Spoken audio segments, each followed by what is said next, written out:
Hello everyone, welcome to my channel Phoenix Twin Flame. So today I'd like to talk about कि हम कैसे जाने कि हम ट्विन फ्लेम जर्नी में हैं, हाउ टू फाइंड आउट। तो देखिए, सबसे पहले तो आप इस चीज़ के पीछे भागना बंद कर दीजिए कि मेरा ट्विन फ्लेम DMDF मैस्कुलिन या फेमिनिन कौन है। अगर आप किसी एक रिलेशनशिप में हैं या अभी निकले हैं या फिर एक टफ फेज़ देख रहे हैं अपनी रिलेशनशिप में या फिर मैरिज में, और अगर आपको ये कन्फ्यूजन है कि कहीं हम लोग ट्विन फ्लेम्स तो नहीं, कि जो हमने सुना है जो रूमर्स के अकॉर्डिंग कि ट्विन फ्लेम रिलेशनशिप एक टफ रिलेशनशिप है, तो आप ये सोचने लग जाते हैं कि शायद मैं एक ट्विन फ्लेम रिलेशनशिप में हूँ।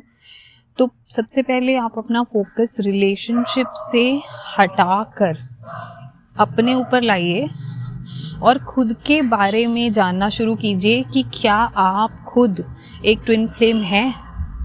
क्योंकि आप अपने काउंटर पार्ट के बारे में जानकारी उस बेसिस पे बाद में हासिल करेंगे, ठीक है। सबसे पहले आपको खुद कंफर्म करना है कि क्या आप एक ट्विन फ्लेम हैं, ठीक है।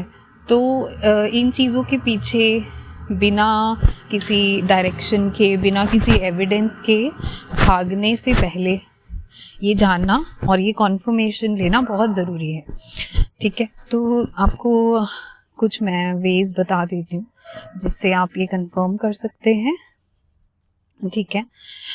सबसे पहली बात, हमारी जो वैदिक एस्ट्रोलॉजी, जो हिंदू एस्ट्रोलॉजी हम कहते हैं, तो उसके अकॉर्डिंगली किसी एस्ट्रोलॉजर से आप कंसल्ट कर सकते हैं। दिस इज़ वन ऑप्शन, ठीक है।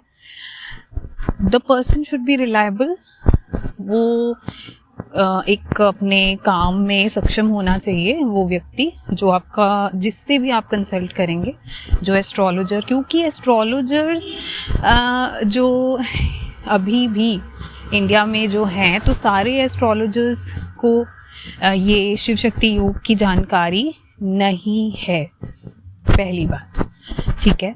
तो यहाँ पे आपको ये सर्च करना होगा कि वो रिलायबल एस्ट्रोलॉजर आप एक फाइंड कीजिए, ठीक है। तो ये थोड़ा डिफ़िकल्ट टास्क है, आई नो, क्योंकि हम अक्सर उन लोगों के चक्कर में भी पड़ जाते हैं जिनको इस चीज़ के बारे में कोई जानकारी नहीं है। और मैंने ऐसे केसेस भी देखे हैं और सुने हैं जहाँ पे लोगों ने कॉन्फर्मेशन के टाइम पे उनको गलत गाइडेंस दे दिया, ठीक है।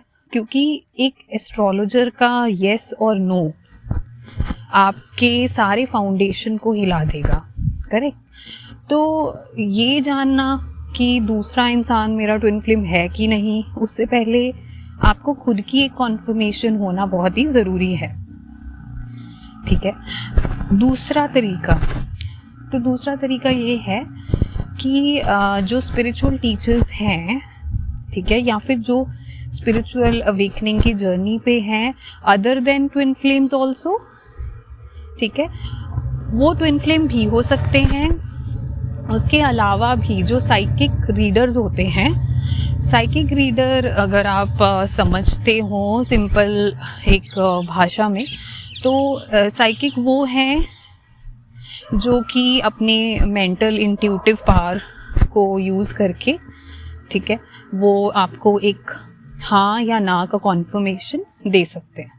साइकिक रीडिंग कई तरह से होती है, मेडिटेशन के थ्रू भी होती है, वो आपसे बात करके फ़ोन कॉल के थ्रू भी बता सकते हैं, तो कई तरीके हैं, ठीक है। तो दूसरा ये तरीका। तीसरा और आखिरी तरीका ये है, जो सबसे रिलायबल मैं कहूँगी और सबसे ज़्यादा इम्पोर्टेंट यही है, क्योंकि ये, इसके लिए आपको कहीं बाहर जाने की ज़रूरत नहीं है। ये आपके अंतरात्मा ही आपको आपका कनेक्ट आपको यूनिवर्स और डिवाइन से आपको अपने जवाब दे देगा। इसके लिए सबसे ज़्यादा पेशेंस चाहिए और सबसे ज़्यादा ट्रस्ट चाहिए, क्योंकि देखिए गलती कोई दूसरा इंसान कर सकता है, कोई रीडर, साइकिक, कोई एस्ट्रोलॉजर हो सकता है कि आपको गलत गाइड कर रहा हो, लेकिन उसके अंत में आपका इंट्यूशन ही है जो आपको इसमें गाइड करेगा कि क्या आप सच में एक ट्विन फ्लेम हैं या नहीं। ठीक है, कॉन्फर्मेशन के लिए आपके अपने बॉडी में सिम्टम्स आते हैं। एक चीज़, ये बॉडी में फिज़िकल सिम्टम्स होते हैं, जैसे कि एक एग्जांपल के लिए आपको बता देती हूँ कि जिसे हम कहते हैं dark night of the soul. Dark night of the soul के दौरान एक इंसान एक सोल शॉक से गुज़रता है। वो सोल शॉक की वजह आपकी पर्सनल लाइफ में, प्रोफेशनल लाइफ में कुछ भी हो सकती है। ज़्यादातर ये पर्सनल रीजंस होते हैं, जैसे कि आपका कोई रिलेशनशिप टूटना, किसी का छोड़ के चले जाना, किसी लव्ड वन की डेथ हो जाना, आपके परिवार में कोई भी आपका करीबी हो सकता है। ये अनफॉर्चुनेटली ऐसे कुछ एक सोल शॉक से आप गुज़र के dark night of the soul में जाते हैं।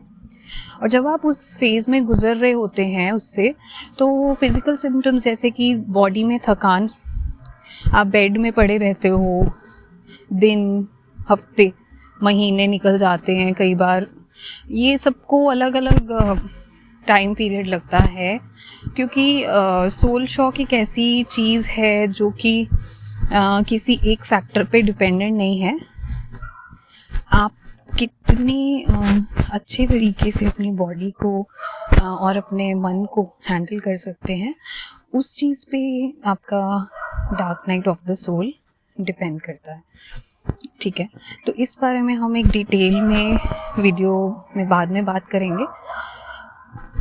अभी के लिए फिज़िकल सिम्टम्स के अलावा आपको यूनिवर्स यानी भगवान से एक कनेक्टिविटी फील होना शुरू हो जाएगी, और वो खुद से होगा।